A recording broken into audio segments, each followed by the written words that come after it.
Good morning friends. మీరు ఈ ఫోటోలో చూస్తున్నారు కదా, వీడు సగం కాలి లేచొచ్చిన శవంలాగా ఉంటాడు. వీడు పేరేంటో, వీడి వీడియోలు చేస్తూ ఉంటాడు. స్వర్గీయ రాజశేఖర రెడ్డి గారిని వాడు, వీడు అని అనటం, జగన్మోహన్ రెడ్డిని చాలా నిజాతి నీచంగా మాట్లాడటం, నిన్నటికి నిన్న వైఎస్ భారతి, తర్వాత అవినాష్ ఎవరో వీళ్ళ మధ్య అక్రమ సంబంధం అంటగట్టడం, ఓ ఆవిడకు పుట్టిన బిడ్డలు ఆ పోలికలతో ఉన్నాడని వీడు నీచమైన మాటలు మాట్లాడటం. ఇలాంటి వాడిని అరెస్ట్ చేయరా అండి కూటమి ప్రభుత్వంలో?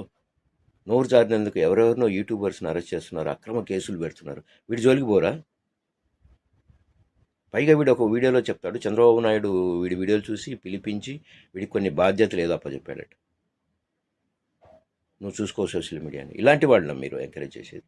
వాడు మాట్లాడిన మాటలకు వాడు నాలుకని కత్తరించాలి వాడిని.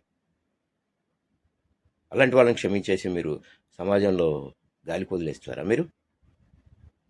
వాడు మొహం చూడండి, శవం కాలుతూ సగంలో లేచి వచ్చి కూర్చున్న శవం అట్లా ఉన్నాడు. వాడు మాట్లాడే మాటలు దారుణమైన మాటలు. వాడిని భయంకరంగా తిట్టాలనిపిస్తుంది, కానీ నేను సంస్కారం అడ్డొచ్చి ఆగిపోతున్నాను.